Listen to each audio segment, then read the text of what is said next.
What a crazy finale of Feed the Beast. We're here to talk about it. Stay tuned. You're tuning into the destination for TV superfan discussion, AFTERBUZZ TV. And now, let the buzz begin. Fire! That's right, ladies and gentlemen. This episode of Feed the Beast is called Fire. And, for good reason. Very good reason. So we thought it'd be apropos to come in with a song called Fire. Yeah, it works. It's very upbeat. It's like more upbeat than like the episode was though, but it still works. We have Abby Vega returning from her hiatus. You missed me? I know you did. Hopefully. She missed the food and wine time. I did, but I come prepared for my contribution to food and wine time. Excellent. Well, there's no easy way to begin this episode, and a lot of this episode, whatever rundown that I had in my mind as this episode was going, just completely went out the window with the last 2 minutes. Yeah. And so we're just going to kind of skip around, and rather than have like topics and things like that, I just have questions. Works for me. I have many questions. So first and foremost, when TJ says, "It wasn't my fault. It wasn't an accident," what the is he that talking mean? about? I know, in like the flashbacks of seeing the whole scene of her getting hit, really, unless I'm missing something that's very small, I did not notice anything out of the ordinary. Besides, I understood why he was maybe feeling guilty because she was running towards him. So him saying it's not my fault, I kind of felt that as like, it wasn't my fault, him thinking that maybe Tommy thought, like blamed him or something. But it wasn't an accident threw me for a loop. Yeah, like, and he also says the word "and," right? So the way he delivers it is just so strange. It wasn't my fault, and it was an accident. Yeah. Like, and it makes me wonder, I'm trying to put the timeline together, so help us out, because you guys hopefully have the added benefit of kind of rewatching this multiple times and thinking about it. We just literally watched it, came in here, and so my reaction to you, and let me know your thoughts, okay, and you as home as well, was that some way this was the Tooth Fairy's doing. And I feel like that would be the only person's doing who it would be if it was someone doing it on purpose. But I don't know what in that flashback or what in that little book he did. I felt like, I know you said that you saw something, that there was something in that picture book he made. No, I didn't say. I saw it. You saw I literally scoured the internet as fast as I could for like any explanations. Yeah, and that was one of them, that there was some sort of hidden message maybe. Yeah, but what it was, I didn't see. Yeah, that's what I'm saying. I have no idea what that was. And they built up with that the entire season of him having these kind of little moments of seeing the birds and the crash and different things like that. But there's nothing that I can think of in that flashback of something that was giving us a clue of who it was or why. Well, the only thing I can reason why I gravitate towards the Tooth Fairy is because we've seen a hit and run before from him, and I want to offer you kind of your thoughts on the finale in the season. But here's my kind of perspective on it after seeing this. I think this is a weirdly AMC's attempt at a Shakespearean type of play, where it's a tragedy in the sense that everything Dion's made, all of his mistakes, all of his shortcomings have led to this, and that's the tragedy. So much so that if he just let Tommy negotiate with the Tooth Fairy, that could have saved everyone, once and for all, maybe. And he just couldn't do it, and then he messes it up, and this is what it leads to, and they're all dead. That's it. And you're saying that's kind of related to how Ree died too. That was his fault. That if it was the Tooth Fairy, it was because of his mistakes, him setting it on fire. Mm-hmm. Mm-hmm. That's the way I choose to interpret this entire season. If there's not another season, I like that theory, and I like to have that because I feel like that gives me some more of a closure of, okay, it all leads with them just one tragedy. They're all dead. You know? But man, if that's not the case, there would be so many questions that I don't even know where to start. Well, what's the question that's burning in your mind? Well, unintended. Well, I'm just what with all of the other people outside of it, because you said that Dion, if this was the case, Dion, everyone important to him, he has a kid on the way, so why is Marissa and Matt, she's still okay, Well, we don't know that she's okay. Yeah, Number that's one, true. First and foremost. They left a lot of loose ends with like all the other characters, because it ended with just those three, which they're the main people, obviously, but Marissa, Pilar. Yeah, I mean, to be fair, I threw the notion out to Abby. She was wondering about Pilar and all these things, and I said, listen, some loose ends might have to be tied up. Hence why I think you're jumping to conclusions now. Everyone's going to die, and the Tooth Fairy's going to kill all of them because they're loose ends. Yeah, I don't know. With Pilar, I always sensed like that soft side with the Tooth Fairy. Even when he found out that she was working at Rio, I still thought that he had this like friendship almost with Pilar, because she was so like kind to him, and I feel like no one had ever been like that with him, so genuinely just like kind for no reason. I get that. Yeah, I mean, there's two sides of it. I can either look at it like, I mean, you don't get more affectionate than what the Tooth Fairy had for Dion. Obviously, it was unrequited, so I could see that side of it, but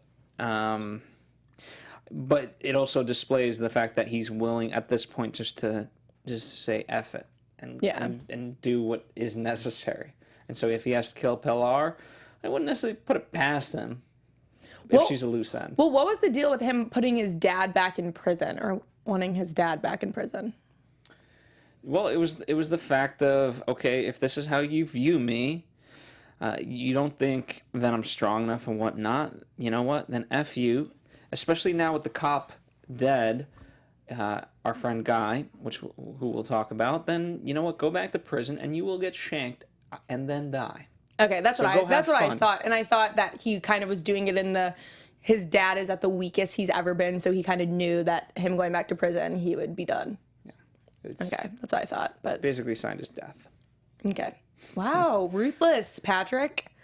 Yeah, I mean that was a great scene. He's like, no, he wants to go back to prison. Yeah, I was like, whoa. And you just don't say no to Patrick Wojcik. Nope, apparently not. And if you do, you're in trouble.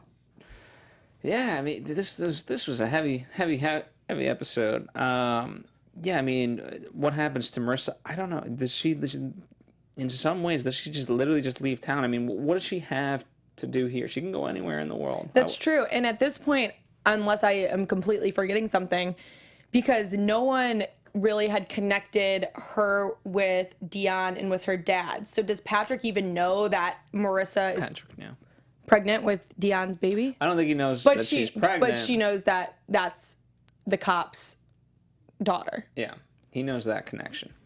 Unlike poor Dion, who did not know that connection. Yeah.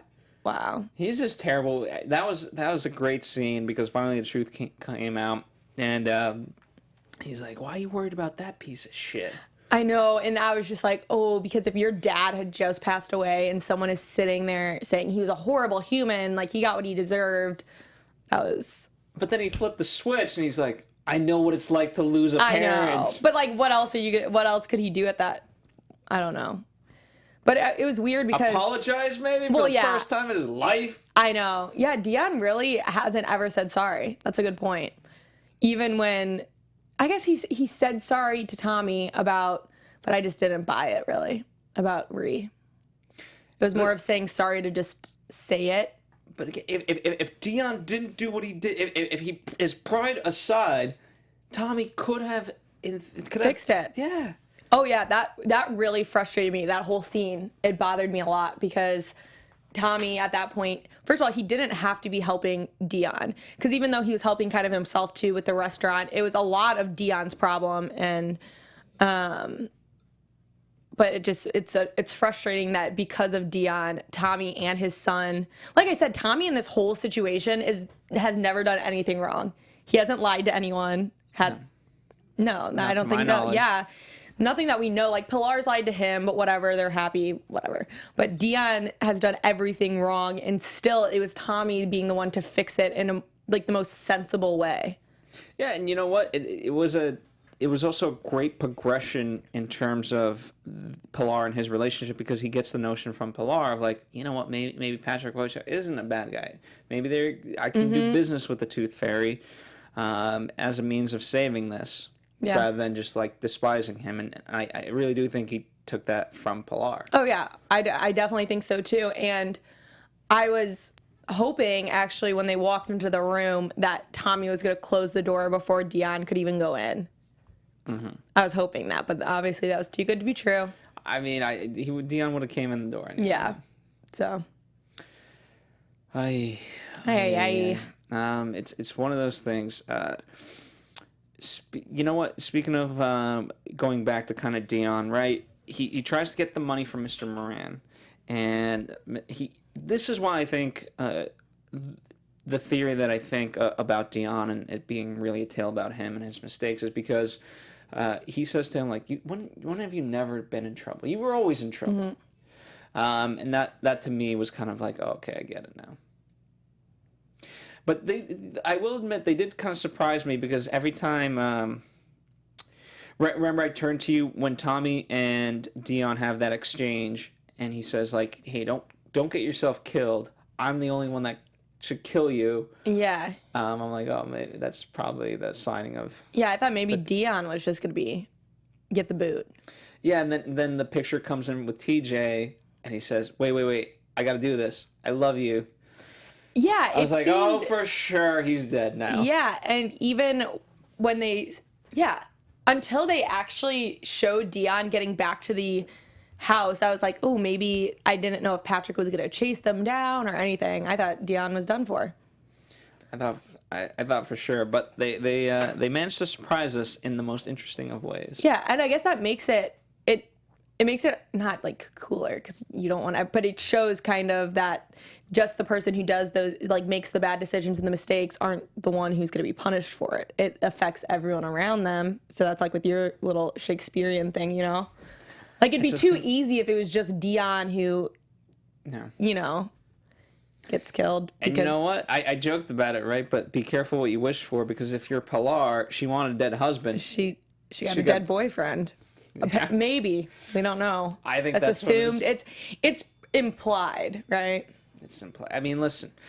Well, I was going to make some weird segment into the bedroom. You should have easily segued with, you know, he was hiding money in the couch, but you could really hide money in your Casper mattress. No, don't hide money. All right. You guys know one of our great sponsors for this entire series has been Casper. And Casper, as you guys know, is a mattress company. They make mattresses, right? However, they're not like your typical mattress where you have to go out into the store and like try it out. They sell them online, and they deliver these mattresses right to your doorstep. Now, you may think, oh, well, that is convenient, but how do I test it out? Well, let me tell you. First off, the traditional way of going into a store and testing it out is just not that. You can't really know if you like the bed in 8 minutes. You just don't. No way. Even if, like, you could sleep on it in an entire 8 hours, you still wouldn't know. You got to really try it out. Casper allows you to try it out for 100 days, risk-free.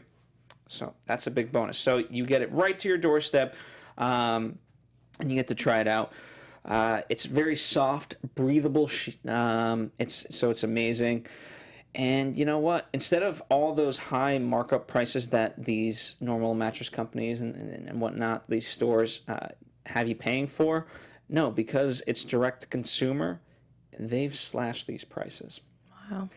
The most expensive one is $950. That's a king size. That's unheard of. Wow. That's unheard of. You get to see, we could pay off Patrick Wojciech. If all we did, you know what I mean, spending all the money on expensive mattresses. Save some and give it to Patrick. Right. But the quality is not cheap. It's spring latex and supportive memory foam that offers you a great sleep. It's breathable, and especially now in the summer nights, it keeps things cool. I have one. It's fantastic. people, and whenever I'm not sleeping on it, I legit have people sleeping on my head. Like, people just like the Casper mattress, so my other roommates just sleep on my Casper mattress when I'm not there. It's half annoying, but half endearing. You know? So, for which I say, hey, get your own. Get yourself a Casper mattress. So, you know what? Speaking of getting your own, you go out, you get your own. All you have to do is go to casper.com/AfterBuzz, and when you go and pay for it, use the promo code AfterBuzz, and you get $50 off that purchase. So that this already cheap priced mattress becomes that much cheaper, and the quality stays the same. That's right. What a deal. All right. So back to good old Pilar, who would have loved the Casper mattress. Pilar, I have to say, in the last couple episodes, like, I was very iffy with her throughout the series. Like, she was annoying, and then she was eager. But she's been endearing, you know? She seems very sweet. Yeah. And she makes Tommy happy, and I think it was cute to see her interacting with TJ. I thought so, too. And I respect... one of the things I wrote down, I respect the fact that she let them have alone time.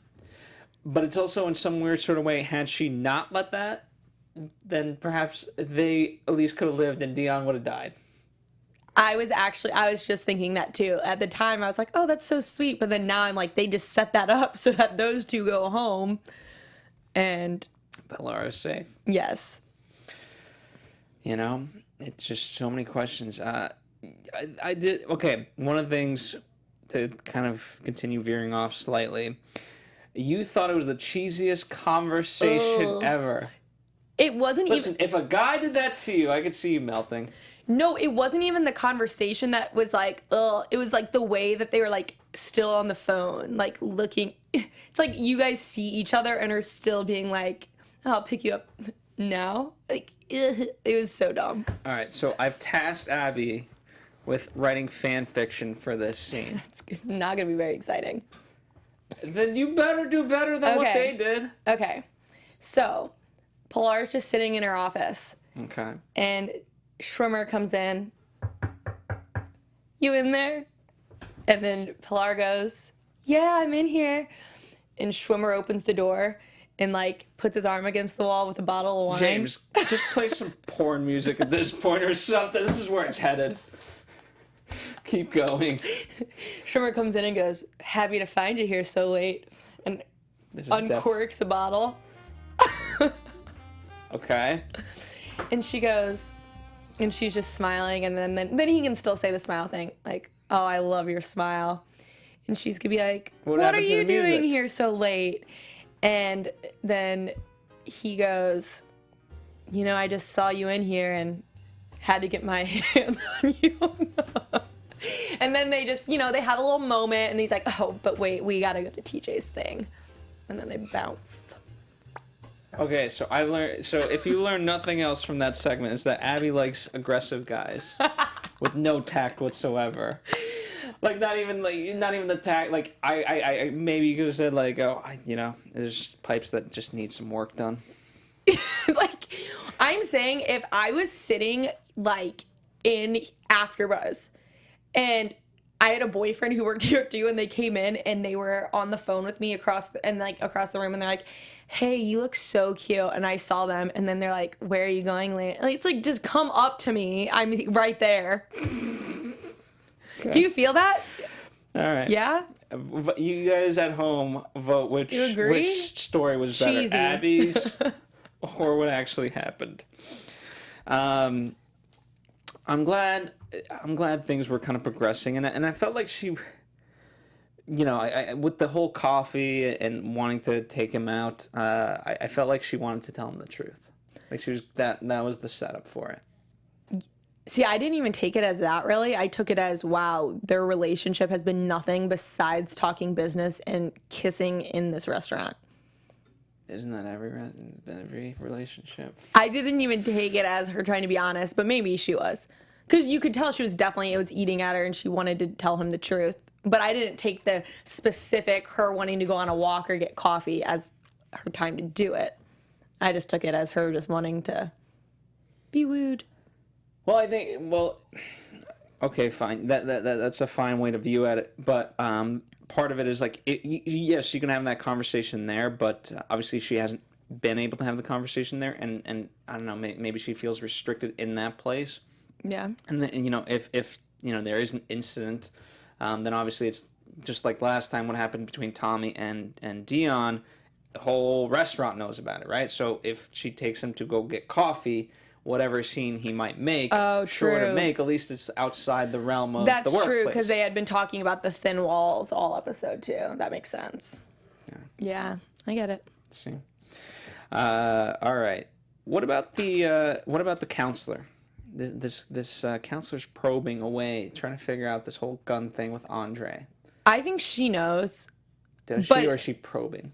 She like. I think she knows. The reason I think she knew too is because she's right before Tommy said his answer.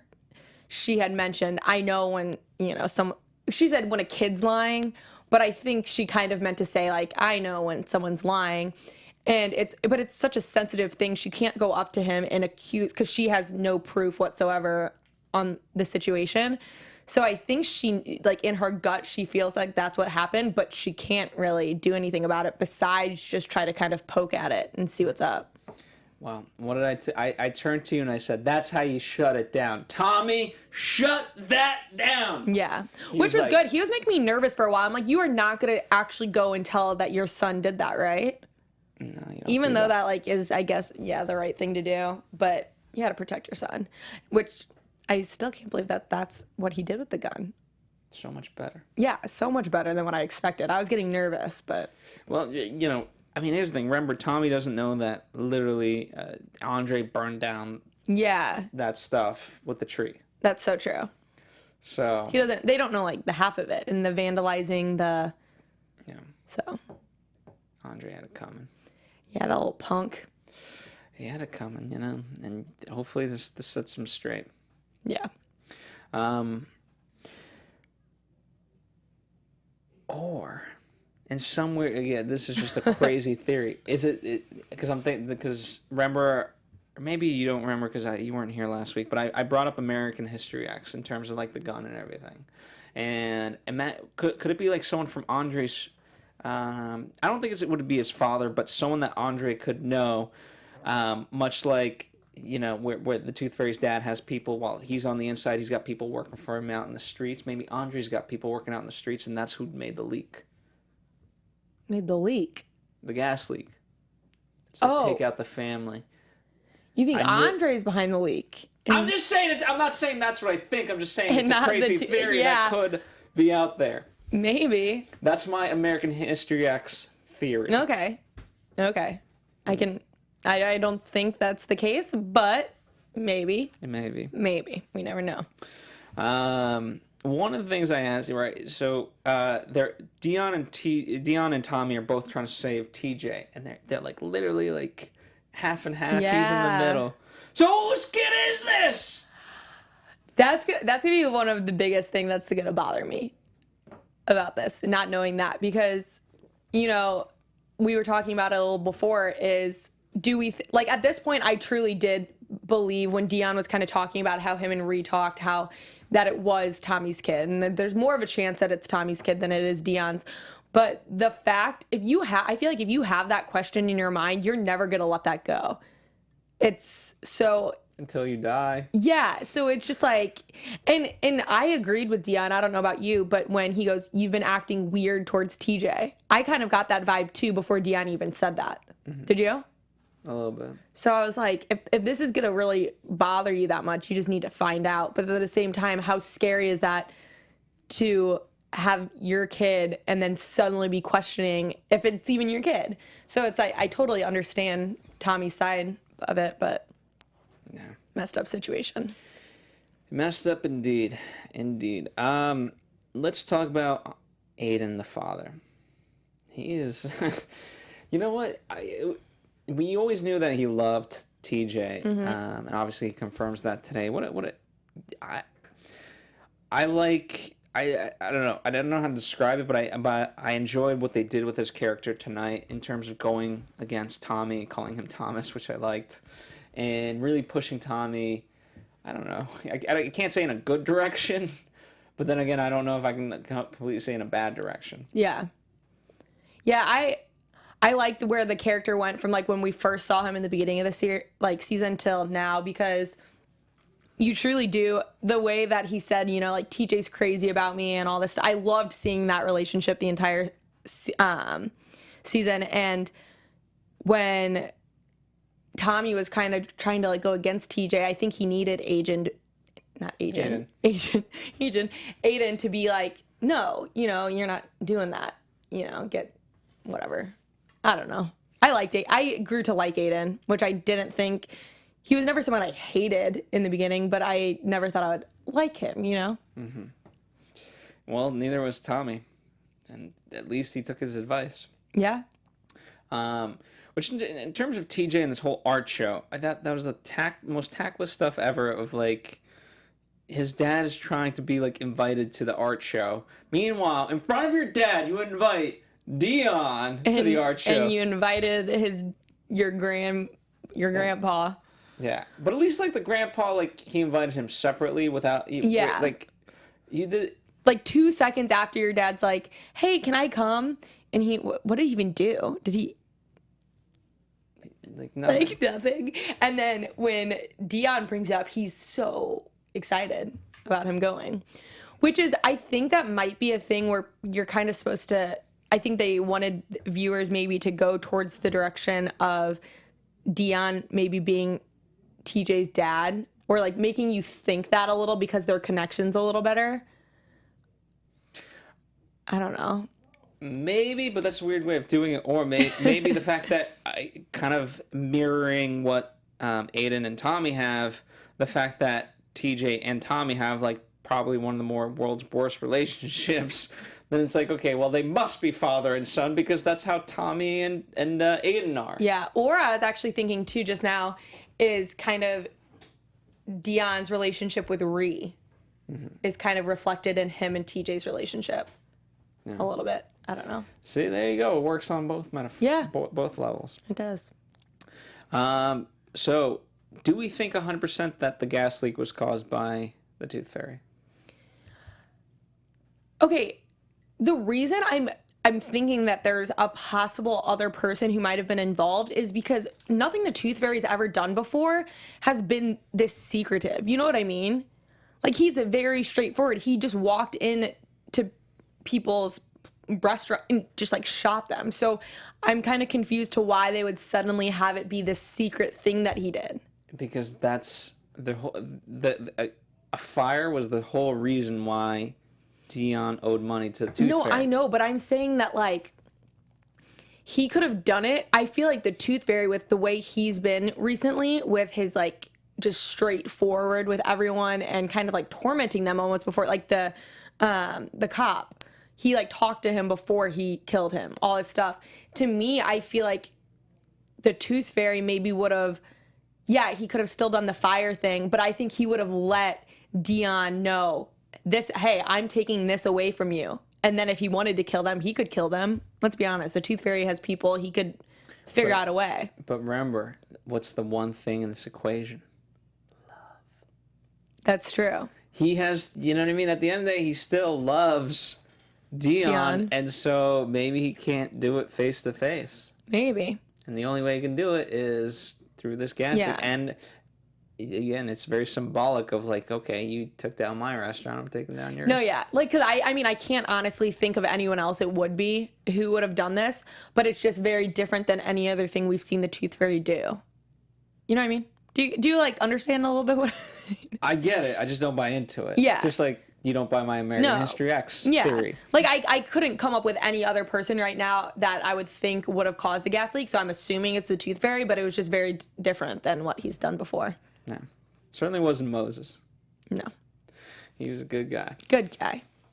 I can't think of any other questions that I have. I'm sure there's moments early on in the episode that we should and could talk about, but I don't really know of too many. Early in the episode. I did like how Marissa said, this isn't real. You're not real. And that's all it's ever been with Dion. It's a fabrication. Yeah. And even tonight, like, we never, as much as we got the truth in all of it, or as much as we could, like, it never got to a point where anyone was still being honest with anybody. There's still a kernel, like... Except Tommy, I'm telling you. He is, like, the core here that everything crappy is happening around him, but, like, it's really not any of his fault. It's not, but that doesn't necessarily make him 100% truthful with everything. Yeah. I mean, he lied to the counselor. Is that truthful? No. Yeah, that's true. So, That is true. That is the one time he lied. I mean, he could lie. He could be, again, withdrawing information. Like, you know, he could talk about all this stuff to his son. Now, yeah, it would probably scar him for the rest of his life to be like, hey, I'm not quite sure if you're my kid or if you're Dion's kid. That'd be a little confusing. But again, withholding information is still not, is the same as not truthful. Going back to TJ, I am really actually curious about, I feel like we must, I don't know if we're missing something in that picture book or in that flashback, because it is so weird that that's what finally got him to talk. You know what I mean? Like, there's got to be more to it that we didn't see or not picking up on, which is, it's making me really curious. And I want to know what people think, because, you know what I mean? That is the one, like, finally, he ran up there, he finished his drawing. That was, like, the conclusion to his picture book, and that's what got him to go down and talk. Well, I think part of it was, this was like a long day's journey into night type of thing. Meaning, at the beginning, when he's having his dialogue with Tommy, Tommy says, you know, are you feeling sadness? Are you scared? Are you feeling guilty? Guilty. Yeah. And he says, it's, you know, it's okay to feel guilty. It shows you have consciousness. It shows you have a heart. And while they're, you know, Tommy thinks they're talking about Andre. They're talking about Ree. At least for TJ. And so that's what was eating him up, was this guilt over Ray, his mom. And so now he says, like, it wasn't my fault. But it wasn't an accident. You're just throwing me for a loop. It's killing me. Hey, you and everybody else. Oh, it's the worst. I got nothing.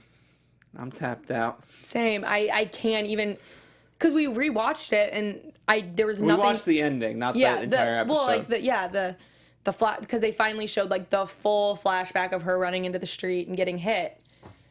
It was just jaywalking. She was, and that car was going real fast, and there was a stop sign right behind it, so they wouldn't have picked up speed that quickly. But you know, maybe it was on purpose. Hey, that's what I think. So let us know your guys' thoughts. Yes. Let us know your guys' opinion. It has been a fantastic season overall. So also let us know what you guys thought of the season. Let me ask you this: what you know? Do you want a season 2? Well, after this finale, I feel like I need a season 2. And you think you can get satisfactory? Like, because it's either right now, it could either be a really good ending where they're all dead, and it's like, okay, it's just a very tragic tale, and it's a great little story over 10 episodes, or we can kind of go into something even darker and deeper. Because you thought they were going to play poker to make money back. Yes, I did. Yes, I did. I don't know the mob very well, clearly.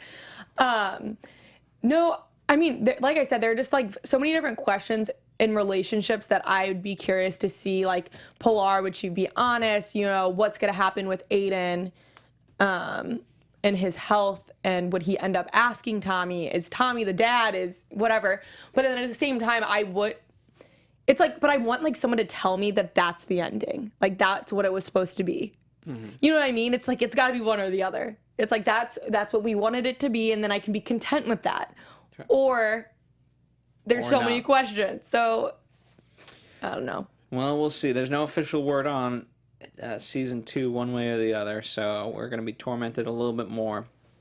Maybe if there becomes a season 2, we might do like bonus episodes. If not, at the very least, you can certainly tweet at us. But if I don't think we'll get into too many predictions. However, we will do our final wine time as you hear the sound of wine being poured. More? Sure.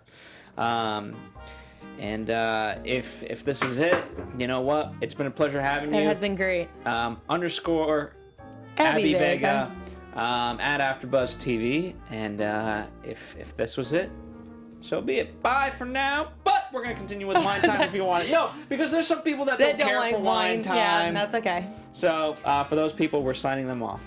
Bye, people. Now for wine time, people, I brought Pinot Noir. An empty bottle of Pinot Noir. We were a little thirsty. This is grapes for Donovan Park, drawn from cool climate vineyards, were selected to create balanced, harmonious wines with aromas of ripe red cherries, hints of vanilla and toasty oak, and a silky finish. Our Pinot Noir was crafted to carry through from appetizer to main course and beyond. And the food I brought in is sushi. I completely forget what the name of the roll is. Sushi roll. But it's good. And they actually said that sushi is usually better with like white wines or I saw a lot of champagne, but I really like red wine. So I found the one red wine that people suggested with it. Why do you like red wine versus white wine? Because every time I ask you, like, can you describe the wine? You're like, I don't know. You know, I really don't know. Because I used to only drink white wine. Try. I would never. Give me something. To me, I know that there's like drier white wines. I think I've never tried them because for me, like the cold sweetness of like a white wine kind of is like too much for me, if that makes sense. You know what I mean? Okay. So that's why I think I prefer red. And you can just drink it room temperature. What do you think of the sushi? Sushi's good. Yeah. Goes down well with the wine. Did you smell the wine before you drank it? I did. I've smelled the wine a bit. Okay, I can actually kind of. This could be me being like crazy and just because I read it, but like I kind of get like the little vanilla-y. Yeah. Yeah, I do. It has a very soft smell, right? It takes a while to hit the nostril, if you will. But once it does, it's very pleasant, right? Mm-hmm. It's because there's some wine that it hits you and you're like, oh, wow.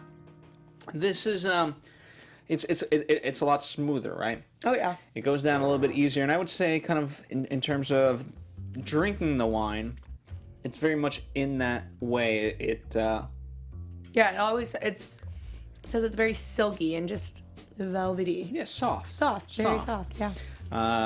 So I would agree with that. Yeah, and the sushi is delish. All about it. So there you go. That's the final wine time. Now, the last question. Is this our last time ever on AfterBuzz talking about Feed the Beast? You know better than me. You're the one researching. I don't know. I'm not AMC. Well, I mean, we've kind of given as many predictions as we could have. I mean, unless we want to actually go into predictions what season 2 could possibly be. Are you ready to do that?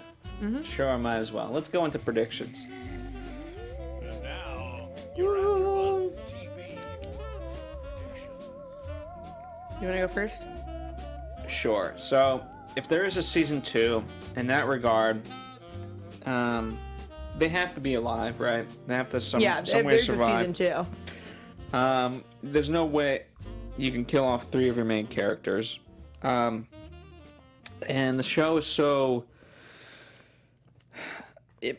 It's so wrapped around Dion and Tommy's relationship that one without the other just doesn't work. It's like having a Breaking Bad without a Walter White and Jesse Pinkman. It's just, to me, it just doesn't work. Okay. So I think you have that. Now, could it work without TJ and him be dead? Yeah. That'd be sad, interesting. But it could work. So you have that. So let's assume that TJ's dead in this theory. Dark. Pilar is she's now, talk about never being able to tell the truth. Now she's not gonna be able to say the truth to Tommy. He's gonna need a lot of counseling through this. And Pilar better be ready to step up. Dion, he better hope his whole motive for entire season 2 is gonna make sure that Tommy does not find out that the gas leak was caused by the Tooth Fairy. Because don't you think Tommy would just assume that? Maybe, but then he would blame Dion. I know. I feel like at this point, that's why their relationship would focus on in season 2, is if we're going with the theory that TJ's dead, Tommy would, I feel Well, like. that's my theory. Yeah. You can have your own. No, I mean, I like that theory. Like, I don't like it, but it'd be interesting for, like, characters. Because I think that Tommy and Deion's relationship would, like, never recover. Yeah, after And they would never know, like, whose son was it. Because clearly Deion had thought of it, too, He had thought, oh, maybe it is my son. Maybe it was. We'll never know. At least until there's a season 2 for sure. We will never know. Honestly, I'm spent. This is, it's one of those things, I mean, it's tough. I will honestly admit, to watch a finale like this, to have to go immediately into a studio, and you guys in many ways depend on us to have all these theories. That finale was hard. That's a lot to carry. That was a hard finale. That's a lot. It's a lot. So hopefully you guys enjoyed our fan theories, and whatever else. I really want to discuss this with you guys, so please comment in the comment section. This is very abstract, deserves a lot of attention. You could read it multiple ways, and I want to see a way that I did not see before. That's what's fun about this. I do like seeing that. All right, signing off for the last time, at least for season 1, _Abby Vega. Say bye to the people. Bye, people. Thanks for watching. You can also check her out on, Unreal, Casual, Are You the One, The Night Of, which I'm obsessed with, and Outcast. There you go. Yeah. And check us out here at AfterBuzz TV, Facebook, Twitter, Instagram. And if you like movies, check me out on Anatomy of a Movie over at the Popcorn Talk Network. We'll see you guys, at least on perhaps another show. If not, maybe for season 2. Bye. From executive producers Maria Menounos, Kevin Undergaro, Phil Svitek, and the entire AfterBuzz TV staff, we would like to thank you for listening to the AfterBuzz TV network. To watch or listen to other after shows and post comments or questions, be sure to visit AfterBuzzTV.com. I'm Sir Richard Wentworth, and this has been a presentation of AfterBuzz TV. Buzz you later. The views expressed herein are those of the hosts only and do not necessarily reflect the views of AfterBuzz TV or its owners or principals.